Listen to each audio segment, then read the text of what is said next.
கோவிந்த ஹரி கோவிந்த கோகுலநந்தன கோவிந்த. ஆழ்வார்கள் வாழி அருளிச் செயல் வாழி தாழ்வாதுமில் குறவர் தாம் வாழி ஏழ்வாரும் உய்ய அவர்கள் உரைத்தவைகள் தாம் வாழி செய்யமறை தன்னுடனே சேர்ந்து பேதை நெஞ்சே இன்றை பெருமை அறிந்திரையோ ஏது பெருமை இன்றைக்கெண்ணில் ஓதுகின்றேன் வாய்த்த புகழ் மங்கையர்கோன் மாநிலத்தில் வந்துதித்த கார்த்திகையில் கார்த்திகை நாள்கான்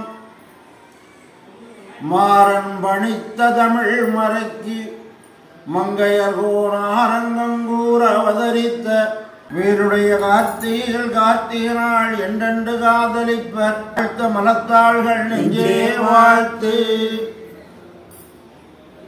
நம்முடைய சம்பிரதாயமானது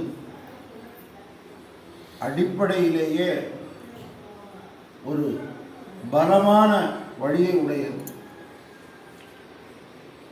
மற்ற சமயங்களுக்கெல்லாம் பிறந்த நாள் உண்டு. இப்போ தான் இது பிறந்தது 2024. அதற்கு பின்னாடி இன்னொரு மதம் வந்தது, அதுக்கும் கணக்கு உண்டு.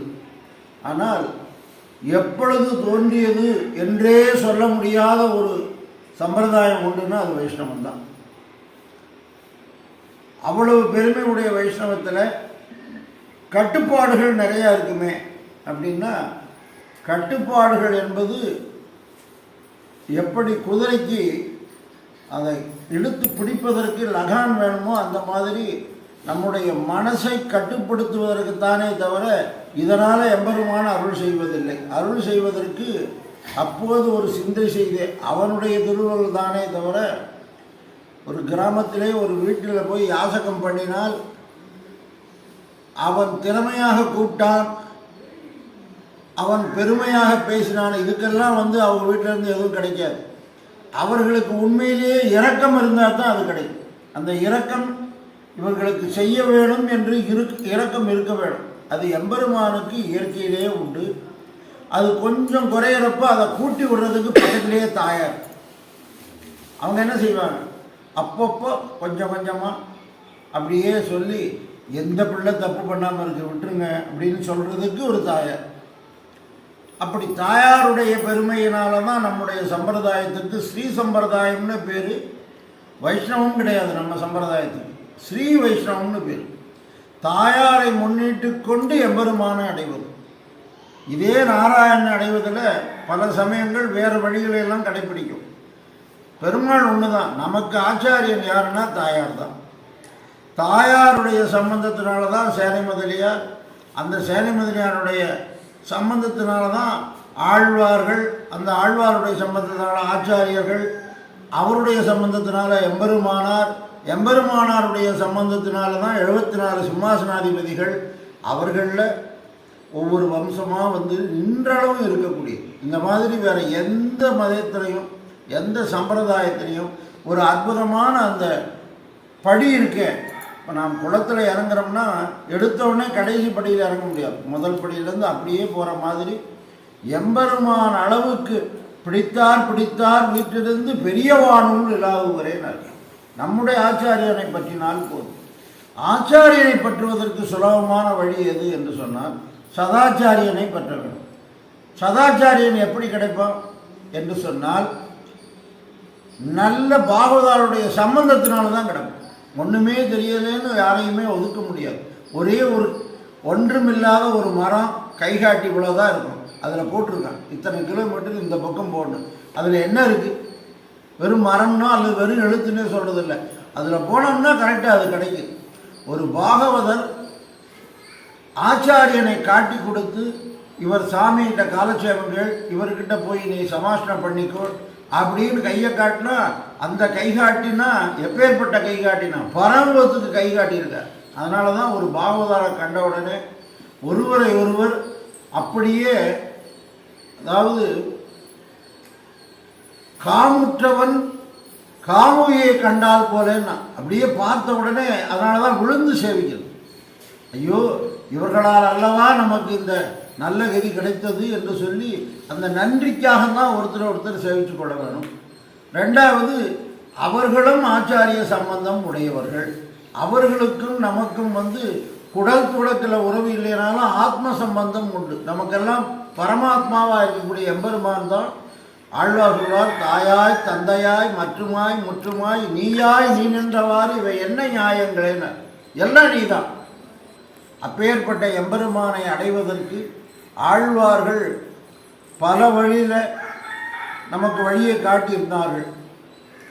அதில் சுலபமான வழியை காட்டினது யாருன்னு சொன்னால் திருமங்கையாளர். அவர் என்ன செய்தார் என்று சொன்னால், மாறன் பணித்த தமிழ் மறைக்கு மங்கையர்கோன் ஆரங்கும் கூற அவதரித்தவர். வேதம் 4, அதுக்கு அங்கங்களாக இருக்கக்கூடியது 6. வேதம்னு சொன்னால் தமிழ் வேதம் என்று சொல்லக்கூடியது. அதனால தான் நம்முடைய கிரந்தங்களை கீழே வைக்கப்படாது. சேவிக்கும் போது காலை நீட்டிட்டு கையை நீட்டிட்டுலாம் அவமரியாதையாக செய்யக்கூடாது. ஏன்னா வேதம் சொல்லுவதற்குன்னு ஒரு முறை இருக்குது. அந்த முறையை கரெக்டாக கடைப்பிடித்தது தான் அந்த வேதத்தை சொல்லக்கூடிய தகுதி நமக்கு இருக்கு. அப்பேற்பட்ட அந்த 4 வேதங்களுக்கும் அங்கங்கள் உபாங்கங்கள்னு உண்டு. அங்கங்கள் 6, உபாங்கங்கள்னு எடுத்தால் 18. அது பூரா புராணங்கள். இந்த 4 வேதமாக இருக்கக்கூடியதும் நம்முடைய ராமானுஜருக்கு யார் முதல் குரு என்று சொன்னால், மாறன் பணித்த தமிழ் மறை பூமண்ணு மாது பொருந்திய மார்வன் புகழ்மழிந்த பாமண்ணு மாறன் அடி பணிந்து உய்ந்தவர். அந்த ராமானுஜருக்கு யார் என்று சொன்னால், மாறன் அடிபணிந்து உய்ந்ததுனால தான் ஸ்ரீபாஷ்யமே உரை எழுதுவதற்கு வாய்ப்பு கிட்டியது. எந்தெந்த இடத்துல சந்தேஷம் வந்ததுன்னா என்ன பண்ணுவானா, இது கொண்டு சுத்திர வாக்கியங்களை ஒருங்க விடுவர், இதுதான் முடிவுன்னு விட்டுருவாரான். வேதத்தில் அதை பற்றி கவலை இல்லை. நமக்கு சொல்லியிருக்கிறது நம்மாழ்வார் சொல்லியிருக்காரா. அப்பேற்பட்ட நம்மாழ்வார் அவரே அவருடைய கருணையினாலே அவதாரம் செய்திருக்கக்கூடிய, அதாவது சாரங்கனுடைய அம்சம். ஒவ்வொரு அவதாரங்கள்லையும் அதாவது கைகளெல்லாம் நேர்மையான சக்கரத்தாழ்வாருக்கு. ஆனால் ராமாவதாரம் தர்ம ஸ்தாபனம் பண்ணுவதற்காக வந்திருந்தவர். அவர் என்ன பண்ணாராம், தோளிலே எந்த நேரம் பார்த்தாலும் சரி அடியார்களை ரட்சிப்பதற்காக கங்கணம் கட்டி கொண்டு எப்பவுமே அந்த சாரங்கபாணியாக இருப்பாராம். அந்த சாரங்கபாணியுடைய அம்சமாகவே அவதரித்தவர் தான் திருமங்கை ஆழ்வார். 6 அங்கங்கள். இந்த 6 அங்கங்களில் பெரிய திருமொழி விஸ்தாரமாக அனுபவிக்கக்கூடியது. திருக்குறுந்தாண்டகம், திருநெடுந்தாண்டகம், திருவெழுக்கூற்றிருக்கை. எம்பெருமானை அனுபவிப்பது என்று சொன்னால் ஆழ்வாருடைய அனுபவத்தில், நம்மாழ்வாருடைய அனுபவத்தில் வேதாந்த கருத்துக்கள் பூரா அப்படியே எடுத்து வச்சுட்டு அவரும் தாய்ப்பாசனம் தோழிப்பாசனம் அனுபவித்தார். அதை காட்டிலும் இவருடைய அனுபவம் எப்படின்னு சொன்னால், எம்பெருமானை அடையவில்லை என்று சொன்னால் ஆழ்வார் மடலேறேன்னு சொல்லலை. இவர் ஒருத்தர் தான் வாழகில்லேன் கண்டாய் மன்மதனேன்னு ஆண்டாள் சொன்ன மாதிரி தன்னை மாறிக்கொண்டாவது எம்பெருமானை அடைய வேண்டும் என்ற துடிப்பு இருந்தது. ஒரு அந்த துடிப்பினால தான் மடலேறேன்னு சொன்னாராம். அந்த எம்பெருமானுடைய பெருமைகளை மற்றவர்களை காட்டிலும் உலகுக்கு சொல்ல வந்த ஆழ்வார்களிலே தலை சிறந்து நின்றவர் திருமங்கை ஆழ்வார். மற்றவர்களெல்லாம் இருந்த இடத்துல பாடினாங்க. முதலாழ்வார்கள் திவ்ய தேசங்கள் தோறும் ஓடித்திரியும் யோகிகளாக தெரிஞ்சாங்க. அவர்கள்லாம் கைவினை என்ன பண்ணாங்க அப்படின்னா, தரியாராதனை பண்ணாங்களா? எந்த ஆழ்வாரும் பண்ண மாதிரி தெரியல. சரி, திருப்பணிகள் பண்ணியிருக்காங்களா? பெரிய ஆழ்வார் அந்த தனத்தை கொடுத்தார். அதன் மூலியமாக இப்போ இருக்கக்கூடிய தமிழ்நாடு அரசினுடைய சின்னமாக இருக்கக்கூடியது இந்த ராஜகோபுரம். வடபெருங்கோயிலுடையானுடைய கோபுரம் தமிழ்நாடு அரசனுடைய சின்னம். இதுக்கு மூல காரணமாக இருந்து அவருக்கு அவ்வளவு பொருள் கிடைச்சதான். வேண்டிய வேதங்களோடு விரைந்து கிழி அறுத்தானே, அந்த பொற்கிழியை பூரா அப்படியே கொண்டு கொடுத்து கட்டினார். அவர் இருந்து பண்ணார். ஆனால் சம்பிரதாயத்தில் தன்னுடைய சொரூபத்தை மறந்து கூட எப்படியாவது கைங்கரியம் பண்ண வேணும். அதற்கு மூல காரணம் எப்படி நம்மை ரட்சிப்பதற்கு பிராட்டியோ அதே மாதிரி திருமங்கை ஆழ்வாரை ரட்சிப்பதற்கு குமுதவெளி நாச்சியார் இருந்தார். இவரை சொரூபத்துக்கு கொண்டு வரணும். எப்போதுமே ஒரு வீரனாக இருக்கக்கூடியவன் அவர் ஒரு காரியத்தை எடுத்தால் வெற்றியோடு முடிப்பான். ஆனால் அந்த வீரம் உனக்கு இருக்குன்னு சொல்லி அதை தூண்டி விடுறதுக்கு ஒருத்தர் வேணும். ஜாம்பவான் இருந்தார். திருவடியினுடைய வீரத்தை அவர் சொல்லி கிளப்பி விட்டார். அதே மாதிரி திருமங்கை ஆழ்வாருக்கு இருக்கக்கூடிய அந்த வீரம் இருக்கின்றதே, அதாவது உத்வேகம், அந்த உத்வேகம் அதை டியூன் பண்ணி விட்டது யாருன்னு சொன்னால் குமுதவெளித்தாய். அண்ணங்கோயில் என்று சொல்லக்கூடிய திருவெள்ளக்குளத்தில் தான் அவதாரம் பண்ணினார். அவர்களுடைய அவதாரம் பெருமாளுக்கு தாயார் எப்படியோ அதே மாதிரி திருமங்கை ஆழ்வார். எந்த ஆழ்வாருக்கும் குடும்பத்தோடு இருக்கிற ஆழ்வாரே இல்லை. இவர் ஒருத்தர் தான் இன்றைக்கு வரையும் தாயாரோடு இருக்கார். பெருமாள் எப்படி தாயாரோடு இருக்காரோ இன்னைக்கு வரையும் இவர் தான். வேற எங்கேயுமே அது கிடையாது. குடும்பம் என்னால் என்னன்னா அவர் ஏன் வச்சிருக்காருன்னா, நம்மளை மாதிரி மனைவி மக்கள்ங்கிறது இல்லை, தனக்கு ஆச்சாரியனே அந்த அம்மா தான். சொரூபத்தை காட்டி கொடுத்தது யார்? சம்பிரதாயம்னா என்னன்னு காட்டி 1000 பேர் இவர் ஆசைப்பட்டது திருமணம் பண்ணிக்கணும்னு சொல்லி முடியாதுன்னு போயிருந்தா என்ன பண்ண முடியும்? ஆனால் விடலை. எப்படியாவது இவரை திருத்தி பணிகொள்ள வேண்டும். அந்த எண்ணம் அவர்களுக்கு வந்த உடனே என்ன பண்ணா, நீ சமாசனம் பண்ணிக்கணும், வைஷ்ணவனாக இருக்கணும். அது மட்டும் பத்தாது, கைங்கரியம் பண்ணணும். என்ன கைங்கரியம் பண்ணுறதுன்னா, இருக்கிறதுலையே ராஜா எங்கே பண்ண போகிறான்னு நினைக்கிறேன், பண்ண வைக்கணும்னு முடிவு பண்ணார். 1000 பேர்த்துக்கு தினசரி தந்தியாராக. அடியே ரொம்ப நாளாக நினச்சேன், இப்போவே 1000 பேர் இந்த பகுதியில் பார்க்க முடியலையே, இங்கே எப்படி 1000 பேர் வந்து பிரசாதப்பட்டிருப்பாங்க? 1000 பேர்த்துக்கு நித்தியப்படி தளியை எவ்வளவு பண்ணியிருப்பாங்க? இதெல்லாம் முடியுமா என்று சொன்னால் நம்மளால முடியாது. ஒரு ராஜா நினைச்சா முடியும். இப்போ பார்க்குறோம் இல்லையா, 10 பேருக்கு நம்மளால் பழைய தளியை பண்ணி மாற்ற முடியல. திருமலையில் போனால் ஒரு நாளைக்கு எவ்வளோ பேர் பிரசாதப்படுறாங்க? திருவரங்கத்தில் அது தனியாராதனையாக இல்லாமல் அன்னதானமாகி போச்சே தவிர அவரால் முடியுதில்லை.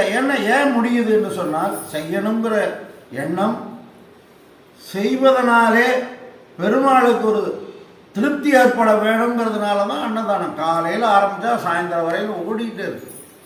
அதே மாதிரி இங்கே யார் அங்கே சாப்பிட்றதுக்கு டோக்கன் வாங்கினவங்களுக்கெல்லாம் கொடுத்து போச்சுடுறாங்க. இங்கே யார் வந்தாங்கன்னா, நேற்று நம்முடைய பெரிய திருமாளி சாமிகள் சாதித்தது எனக்கு அப்படியே ஆச்சரியமாக இருந்தது. எம்பெருமானுக்கு எத்தனை திருநாமம்? 1000 நாமங்கள். இந்த 1000 நாமங்களுடைய எம்பெருமானே ஒரு அன்னைக்கு வந்து ஒரு 50 பேர் குறையுது அப்படின்னா அவர் வந்துடுவார். அவரும் வந்து பிரசாதப்பட்டு போயிடுவார். ஏன்னா எம்பெருமான் இல்லாத வஸ்துவே இல்லை. நம்மளுடைய கும்பகோணத்தில் அந்த திருப்பணி கைங்கரியம் 6ஆமதன் சன்னதி பண்ணது பூராமே ஒரு பிரம்மச்சாரி. அவர் எல்லாம் கைங்கரியம் பண்ணிட்டு அப்படியே அங்கே உட்காந்துருந்தா ஒருத்தர் கேட்டார், உனக்கு என்ன பிள்ளையா குட்டியா, நாளைக்கு நீ எல்லாம் பரவ வச்சா உனக்கு யார் செய்வா அப்படின்னா, அது பெருமாள் இருக்கார், பெருமாள் பார்த்துக்குவார்னு. அவ்வளோதான். நமக்கெல்லாம் சொரூபம் வந்துவிட்டது என்று சொன்னால், சொரூப ஞானம்ங்கிறது என்ன வரணும்னா அடியன் உள்படத்தான் சொல்கிறேன். நமக்கு யாரும் ரட்சகர் அல்ல. பிள்ளைகளாக இருக்கட்டும், கணவனாக இருக்கட்டும், மனைவியாக இருக்கட்டும், ராஜாவாக இருக்கட்டும், யாரும் ரட்சகர் அல்ல. யார் ரட்சகர்னா, சர்வ ரட்சகனான எம்பெருமானே ரட்சகங்கிற அந்த திடங்கொண்ட ஞானியராக இருந்தார். அப்படி இருந்ததுனால என்ன ஆச்சுன்னா, அவர் பரவ வச்ச பிற்பாடு அவருக்கு சரம கைங்கரியங்களை பெருமாளே இருந்து பண்ணியிருக்கார். அவர் 6ஆவது பண்ணனது மட்டும் இல்லாமல் ஒவ்வொரு தீபாவளி என்றும் சிரார்த்தம் பண்ணுறார். அன்னைக்கு பெருமாளுக்கு தழுகியே எதுன்னு சொன்னால் அந்த சிரார்த்த போஜனம் தான். இன்னென்ன காய் சேர்க்கக்கூடாதுன்னு இருக்கோ அதெல்லாம் சேர்க்காம மணப்பிள்ளையில் செஞ்சு பெருமாளுக்கு அம்சம் பண்ணுறாங்கன்னா, ஒருத்தருக்கு சிரார்த்த கைங்கரியமே பண்ணிட்டு வரக்கூடியவர் ஆழ்வாருக்கு தினம் 100 பேரை அனுப்பிச்சு பிரசாதம் பூர்த்தி பண்ணியிருக்க மாட்டாரா? 500 பேர் பத்தலைனாலும் 500 பேர் அனுப்புவார். அந்த சங்கல்பத்தை முடித்து நம்ம சில விஷயங்களில் யாகம் நடத்தணும்னு ஆரம்பிச்சிட்டோம்னு வச்சுங்களேன், அதை முடிச்சு வைக்கிறதாருன்னா எம்பெருமானாக தான் இருக்கணும். இல்லை நம்மளே பண்ணிடலாமா அப்படின்னு சொன்னால் ஒரு ஃபோன் வந்தால் முடிஞ்சு போச்சு.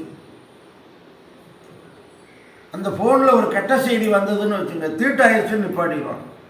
அப்படி இல்லாமல் அதெல்லாம் யார் பார்த்துவான்னா பெருமாள் பார்த்துக்க. அந்த ஃபோன் ரிப்பேராக இருக்கும், அவர் வேதம் சொல்லிக்கிட்டே இருப்பார், ஃபோன் அழிக்காது, முடிஞ்ச ஒருபாடு தான் பார்ப்பார்.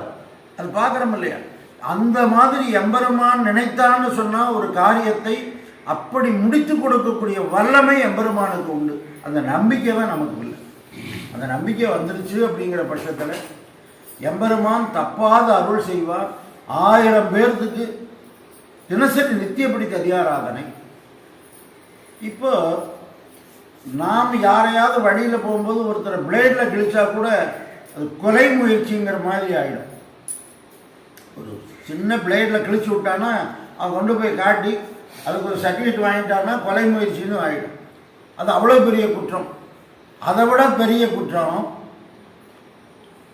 அதை விட பெரிய காரியங்களை செய்யக்கூடியவருக்கு குற்றங்கிற பேர் இல்லை. யாருக்குன்னு சொன்னால், ஒரு நோயாளி படுத்திருக்கார், அவர் வயிற்றில் கட்டி இருக்கு. இந்த கட்டி இருந்தால் அவர் பிழைக்க மாட்டார் என்று சொல்லி முடிவு பண்ண பிற்பாடு என்ன செய்கிறாங்க? ஆப்ரேஷன் பண்ணி அந்த இடத்த கிழித்து அந்த கட்டியை வெளியெடுத்து போட்டு பழையபடி மருந்துட்டு அதை அப்படியே பண்ணுறாங்க. இப்போ ஒரு பிளேடில் கிழிச்சதே குற்றம்னு சொன்னால் ஒரு கத்தியில் கிழிச்சது குற்றமாக இல்லையா? அது 3 மணி நேரம், 6 மணி நேரம், 8 மணி நேரம் ஆப்ரேஷனுங்கிறாங்க. அவ்வளவு நேரம் பண்ணுவதனுடைய நோக்கம் என்ன என்று சொன்னால், அந்த உடம்பில் இருக்கக்கூடிய கட்டதெல்லாம் வெளியேற்றணும். பெருமாள் பார்த்தாரோம், இந்த லௌகீகத்தில் நிறைய பாரு, யானே எந்தனதே என்றிருந்தேன்னு சொல்லி என்னதுன்னு வச்சுக்கிட்டு இருக்கான். இவெல்லாம் எப்போ கடத்தேறணும் அப்படின்னு ஒரு முடிவு பண்ணாராம். பெருமாள் என்ன பண்ணான்? கடைசியில் பார்த்தீங்கன்னா ததியாராதனைக்கு பொருள் இல்லாமல் பண்ணிட்டார். அந்த பொருள் இல்லை, பத்தலை அப்படிங்கிற உடனே என்ன பண்ணாராம்? எங்கெங்கே ஆப்ரேஷன் பண்ண வேண்டியது இருக்கலாம் அங்கெல்லாம் ஆப்ரேஷன் பண்ணி எடுத்துட்டார். அவ்வளோதான். இது நோக்கம் அந்த நோயை குணப்படுத்துவதே தவிர கொள்ளையடிச்சது நோக்கம் அல்ல. ஏன் பண்ணினார்னா, அவர்களுடைய தனத்தை நல்ல சத்கைங்கரியத்துக்கு பண்ணினால் பெற்ற அன்னை நரகம் புகாள்னா. ஒரு பிள்ளைக்கு மூத்திரக்குழி பிள்ளைக்கு முகுந்தன் பெயரிட்டால் பெற்ற அன்னை நரகம் புகாள். பேர் வச்சாலே போதும்னா. முகுந்தா இப்போ எல்லாம் வேற பேர் வைக்கிறாங்க, தசு புசுன்னு தான் கூப்பிடுற மாதிரி இருக்கும். முகுந்தன்னு பேர் வைக்கிறாங்க. அப்படி ஒரு பேர் வச்சாலே அவர்களுக்கு பெற்ற அன்னை நரகம் புகாள்னு சொன்னால், இவர்களுக்கு பொருளானது அதற்கு எப்படி கொடுத்தா என்ன? அதாவது சில இடங்களில் கேட்காமே கொடுப்பாங்க, சிலர் கேட்டால் கொடுப்பாங்க, சிலர் கேட்டாலும் கொடுக்க மாட்டாங்க. அப்போ கேட்டாலும் கொடுக்காதவங்கிட்ட எப்படி வாங்குவாங்க? பிடிங்கி தான் வாங்க. குழந்தைகள் பாருங்கள், ஒரு சும்மா முட்டு கையில் நம்ம கொடுத்த பொருளை தான் சாப்பிடும். அது சாப்பிடும்போது நமக்கு என்ன தோணும்னா, அந்த பிள்ளைகிட்ட கொஞ்சோண்டு வாங்கி சாப்பிடலாம். நமக்கு என்ன இல்லை, நம்ம பார்த்தா அந்த பஞ்சு மிட்டாய் வாங்கி சாப்பிட முடியாதா? இல்லை சாக்லேட் வாங்கி சாப்பிட முடியும். ஏன் அதன்னா அவன் கையில் இருக்கிறத வாங்கணும். அப்படி வாங்குகிற பொழுது அந்த குழந்தை சந்தோஷமாக படம் அழுகும். அதை அழுகிறத பார்த்து ரசிப்பது ஒரு குணம். அந்த குழந்தை அப்படி அழுது துடிக்கும், எனது போச்சேங்கும். நீங்கள் அழுதுகிட்டே இரு, நான் தானே வாங்கி கொடுத்தேன்னு உள் மனது சொன்னும், வாய் சொல்லாது. எம்பெருமான் அந்த மாதிரி தான் அவ்வளவு பேர்த்துக்கும் அவன் தான் செல்வத்தை கொடுக்குறான். பேர் என்னென்னா, அதான் அடி விளையாட்டாக சொல்கிறது. இப்போ பெரிய பட்டணங்கள்லாம் என்ன கட்டியிருக்காங்க? மால், பெரிய பெரிய மால் கட்டி வச்சுருக்காங்க. அங்கே போனீங்கன்னா எவ்வளவு பொருள் கொண்டு போனாலும் கொடுத்துட்டு வரலாம். ஆனால் பெருமாள்கிட்ட வந்தால் பக்கத்தில் யார் இருக்கா? திரு இருக்கார். அந்த திரு நினச்சதுன்னா எவ்வளோ வேணாலும் கொடுக்கும். நம்மளுடைய சம்பிரதாயமே பிராட்டியை பின்பற்றி வருவதனால அந்த திருமாலாக இருக்கக்கூடிய எம்பெருமானை பற்றினோம் என்று சொன்னால் நமக்கு அத்தனையும் கிட்டும். மற்றவங்கள்லாம் என்னென்னு சொன்னால் அறுத்துத்தா பொறித்துத்தா என்றும் தன்னுடைய தலையை காப்பாற்ற முடியாதவங்களாலையும் நமக்கு என்ன காப்பாற்ற முடியும்?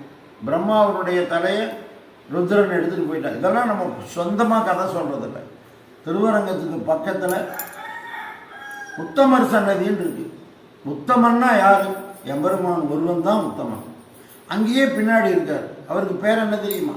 பிச்சாண்டார்னு பேர். அந்த கோவிலுக்கு பிச்சாண்டார் கோயில்னு பேர். யாசகம் பண்றார். அவர் யாருக்காக? தான் வயிற்றுக்காக இல்லை, தன்னுடைய கையில் ஒட்டி கொண்ட கபாலத்தை போக்குவதற்கு அப்படி அலையலை.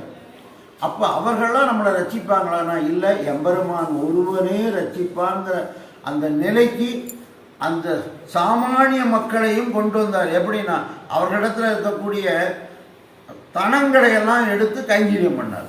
அந்த கைங்கரியத்தினுடைய புண்ணியம் அவங்களுக்கு போகுமா போகாதா? அதை எப்படி கொடுக்குறாருன்னா வலிந்தமாக பிடிச்சு கொடுக்குறாரு. அதாவது எம்பெருமான் என்ன பண்ணுவானா, என் ஊரை சொன்னாய், என் பெயரை சொன்னாய், என் அடியாருக்கு ஒதுங்க நிழல் கொடுத்தாய், என் அடியாருக்கு தாக விடாய் தீர்த்தாய். யாத்திரிச்சிகமாக ஏதாவது பண்ணணும். இவனா பண்ண மாட்டான். அப்போ பண்ணும்போது என்ன பண்ணுவான்னா மடிமாங்காயிட்டுன்னு சொல்கிறார். மடிமாங்காயிடுதல் என்று சொன்னால், ஒருவன் பெரிய மாந்தோப்பு வச்சுருந்தான். அந்த மாந்தோப்பில் வெளியே ஒருத்தர் தான். அவனுக்கு எப்படியாவது வேலை இல்லையே, இவன்கிட்ட கேட்டு வேலை வாங்கிடணும்னு நினச்சான். அவன்கிட்ட போய் சொன்னான், இவ்வளோ பெரிய தோப்பு இருக்குது, இந்த தோப்புக்கு ஒரு காவலாளி இருந்தால் நல்லது, நான் காக்கிறேன்னா. என் தோட்டத்துக்கு காவலாளி தேவையில்லைன்னா. இந்த திருடன் வந்துட்டா என்ன பண்ணுவீங்க? திருட மாட்டான். அப்படி திருடன் வந்தால் நான் பிடிச்சி கொடுக்குறேன், அப்போவாது நீ புரிஞ்சுக்கணும். என்ன பண்ணானா, அந்த மரத்தடியிலே இந்த ஓரமாக போய் ஒளிஞ்சு உட்காந்துருந்தான். அந்த வழி பாதையில் ஒருத்தன் போனான். அவனை கூப்பிட்டான். என்னையாண்ணா, எங்கே போகிறேன்? ஊருக்கு போகிறேன். சும்மா வெறுங்கையை வீசிட்டு போகிறேன். போகிற 4 மாங்காயை கொண்டு போகணும், பிடிங்கி கையில் கொடுத்தான். கொஞ்சம்னா எனக்கு ஒன்றும் வேண்டாயா, நான் பாட்டில் போகிறேன். சும்மா நீ கொண்டு போயா, ஏதோ மரத்தில் காய்க்குது, யார் கொடுங்கன்னா என்ன இருந்தாலும் கையில் கொடுத்துட்டான். இங்கேருந்து அவ்வளோ தூரம் தான் போயிருப்பான். திருடன் திருடன் திருடன்னு கத்துனான். கத்துன உடனே அங்கே சத்தம் கேட்டால் 4 பேர் வருவாங்க. பிடிச்சாச்சு.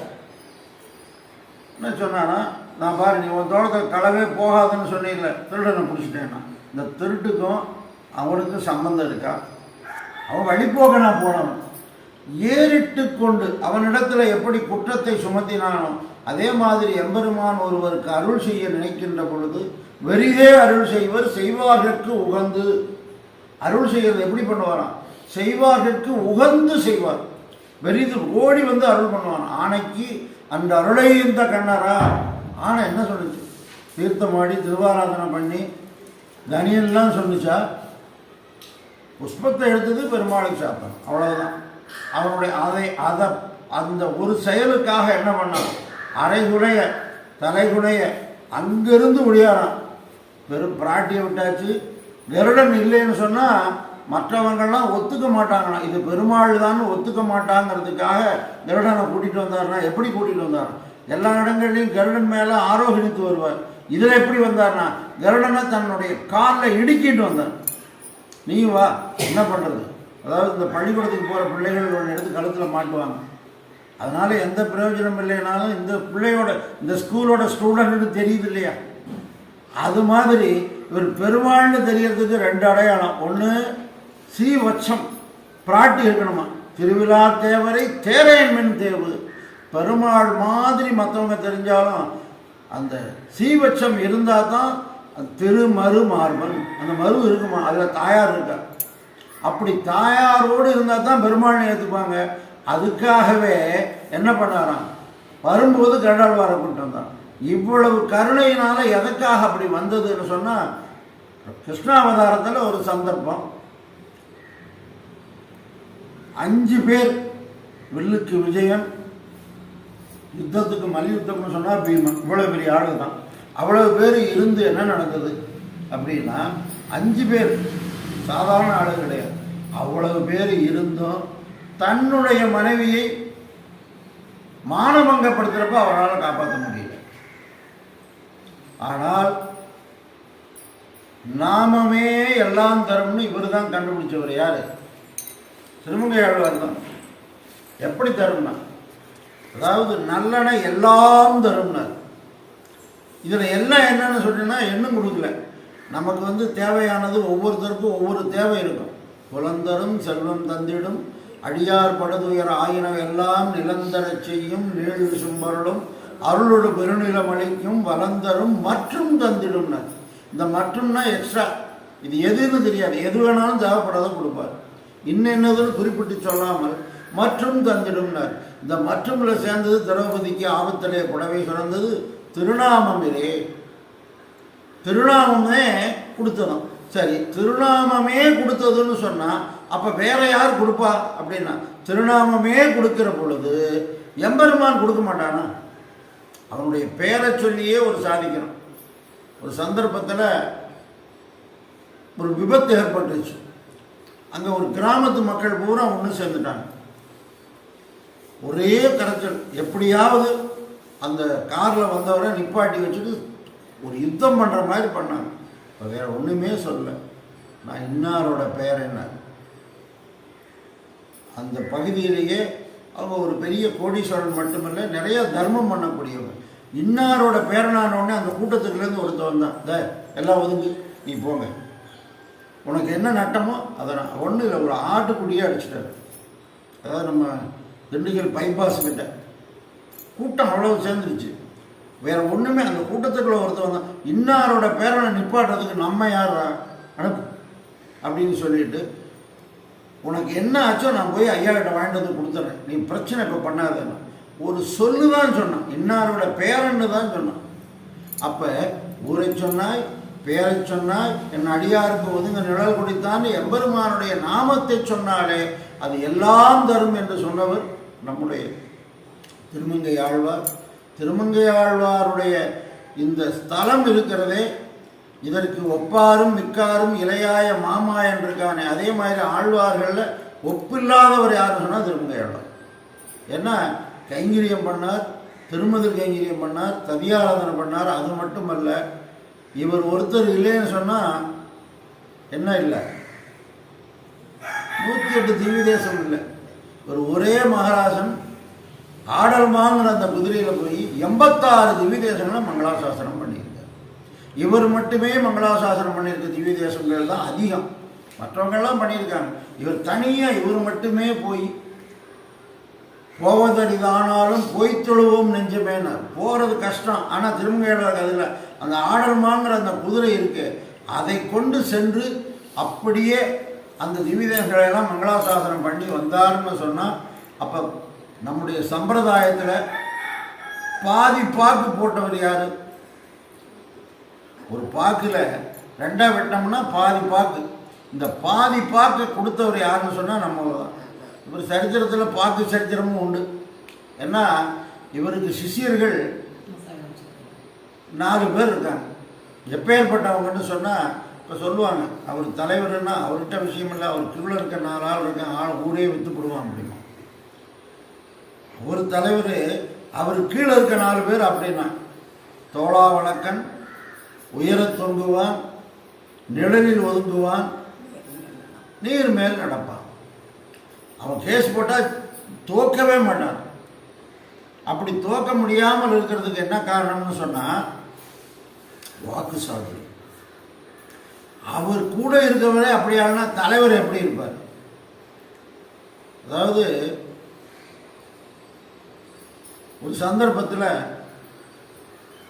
வெளிநாட்டுக்கு தான் கப்பல் போகும் இங்கேருந்து. அப்போல்லாம் அதனால தான் வங்கக்கடல் கடைந்த மாதவனேனா கப்பல்களில் போய் வியாபாரம் பண்ணியிருக்காங்க. அப்படி போகும்போது என்ன பண்ணாங்க, அந்த தோளா வளர்க்கணும் ஒரு பாக்கை எடுத்து அந்த கப்பல் தலைவரில் போனான், என்னுடைய பாக்கை உன் வண்டியில் வச்சுக்கிறேன், உன் கப்பலில் வச்சுக்கிறேன், நான் அங்கே போனவொன்னே எடுத்துக்கிறேன். அவன் ஏன்னா இவ்வளோ கப்பல் நிறையா பாக்கு இருக்குது, இந்த ஒரு பாக்குக்கு என்ன உனக்கு பிரச்சனை இல்லை, நீங்கள் அங்கே இறங்கினோடனே ஏதாவது பேசுனீங்கன்னா நீங்கள் ஏன் எடுத்துகிட்டு போகிறேன்னா என் மனசு தாங்காது. இப்போ எனக்கு என்ன செய்யணும் நான்? இல்லை, இந்த பாக்கில் அரை பாக்கு இருக்கு இல்லையா, இதுதான் என்னது, இது மட்டும் வேறு எதுவும் எனக்கு வேண்டாம், இந்த பாதி பாக்கு என்னதுன்னு மட்டும் எழுதி கொடுத்துருணும். என்ன அரை பாக்கு தானே, பாதி பாக்கு, கப்பலில் உள்ள இந்த பாதி பாக்கு உனக்கு சொந்தம்னு எழுதணும். போய் இறங்கின உடனே என்ன பண்ணால், கப்பலில் இருக்கிற பாதுக்குள்ள பாதி விடணும். அதெல்லாம் என்ன உன்னுடைய பாக்கு தானே, என்ன எழுதியிருக்குன்னு பாரு, பேச்சு மாறக்கூடாது, எழுதினபடி நடந்துக்கு அப்படின்னு. அந்த ஓலையில் என்ன எழுதியிருக்கு, பாதி பாக்கு. அங்கே இருந்தவங்கெல்லாம் பஞ்சாயத்து பண்ணாங்க, என்னப்பா நடந்ததுன்னா, இல்லை இவர் அங்கேருந்து வரும்போது ஆளுக்கு பாதி ஏற்றிக்கலாம், அங்கே போய் ஒரே செலவாக போயிருக்குன்னு சொன்னார். இங்கே வந்த உடனே பார்த்து பூரா என்னதுன்னு சொல்கிறாருன்னா, எதுவுமே பேசுறது ஒன்று சாட்சி இருக்கணும், இல்லைன்னா பத்திரம் இருக்கணும். பத்திரத்தை பார்த்தாராம், இப்போ குடுன்னு சொல்லிட்டாராம். அப்படி வல்லமையோடு வாங்கி அதை கைங்கரியம் பண்ணார். நாகப்பட்டினத்துக்கு போனார். நாகப்பட்டினத்தில் அங்கே பௌத்த விக்கிரகம் தங்கத்தில் செஞ்சது.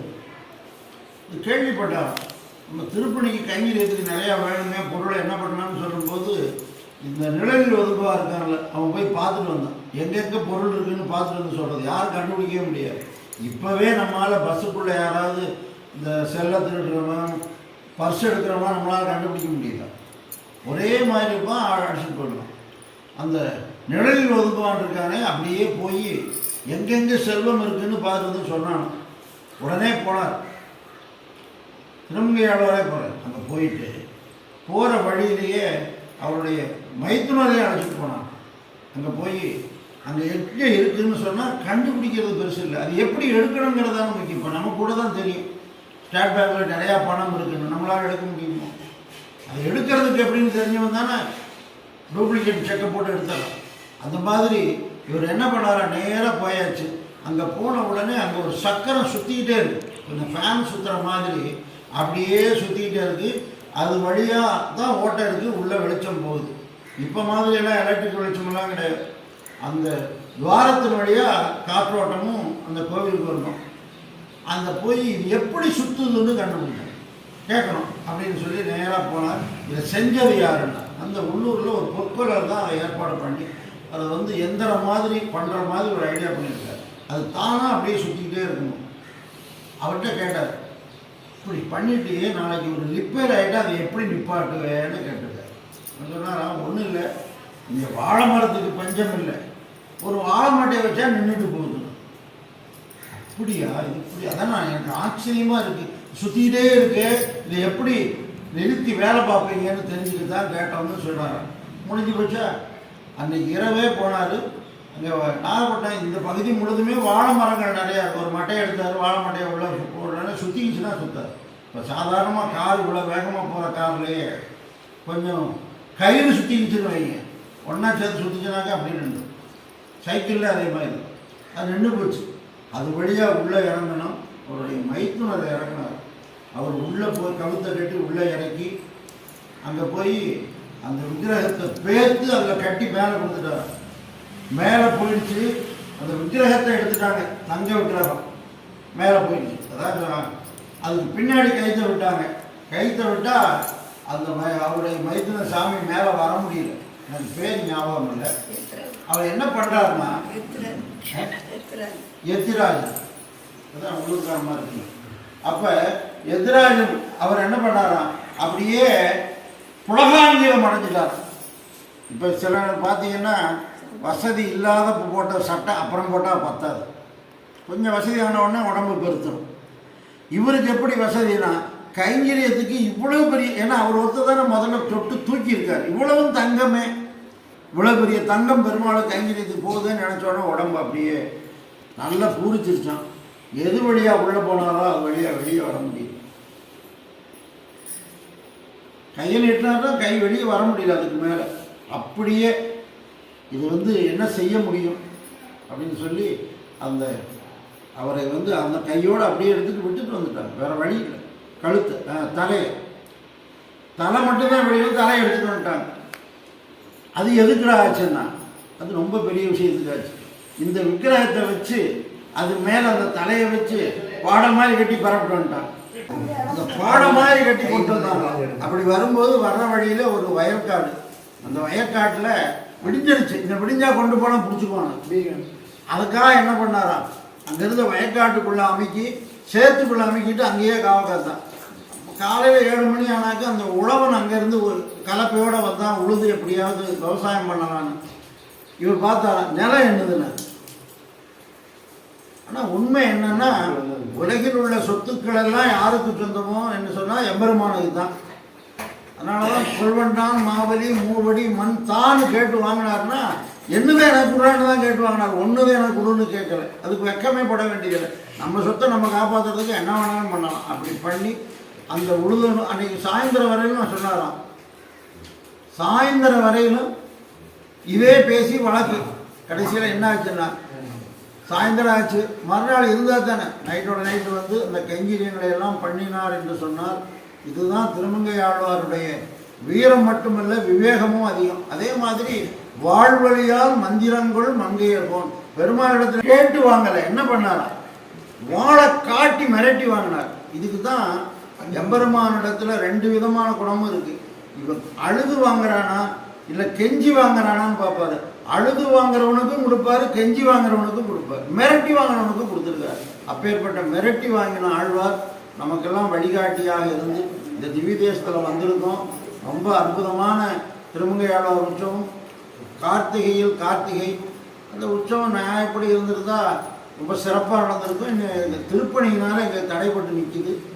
அப்படின்னு ஒரு ஆச்சரியம் என்னென்னா, பாபகாரனா சேவிக்கணுங்கிறதுக்காக திருமங்கை ஆழ்வாருக்கு மட்டும் பாலாலயம் பண்ணாமல் சேவை கொடுத்தாரு. அதுக்கும் பண்ணியிருந்தா என்ன பண்ண முடியும், அவருக்கும் பண்ணிடலாமே.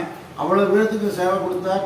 இந்த அவருடைய கருணை, ஆழ்வாருடைய கருணை பெருமாளதை விட உயர்ந்ததுங்கிறதுக்கு இதை விட வேற என்ன வேணும். அவர் திரை போட்டு உள்ளே இருக்கார். ஆனால் ஆழ்வார் அப்படி இல்லை, வாங்கணும் எல்லாரையும் கூப்பிட்டு பிரசாதம், தீர்த்தம், சடாடி, திருமஞ்சனம் எல்லாம் காரணம்னா அது அவருடைய கருணையினால. அவருடைய திருவடியை பற்றி கார்த்திகையில் கலந்ததிரு கார்த்திகையில் கார்த்திகை வந்தோன் வாழியே என்று எம்பெருமானுடைய பெருமையை நமக்கு உலகுக்கு காட்டி கொடுத்து திருமங்கை ஆழ்வாருடைய திருவடி வாரத்துக்கு பல்லாண்டு பாடி அமைகிறோம். ஆழ்வார் எம்பெருமானாக